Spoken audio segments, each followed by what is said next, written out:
Hello guys, ഇരുന്ന് കളിക്കുന്ന മുതലിനെ കണ്ടോ? മഹാകളത്തിയാണ്. ഞാൻ കാണിക്കാം. ഇങ്ങട് അവള് വരില്ല. അമ്മ അങ്ങോട്ട് വരാം.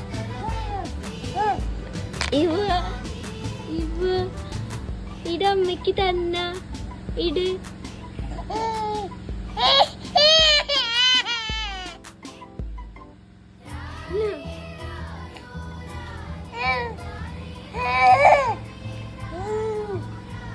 കണ്ണിന്ന് വെള്ളം വന്നോ?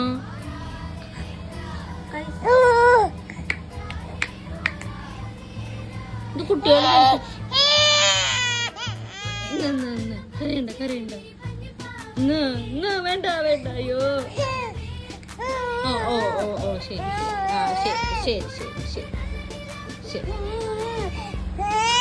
ഓ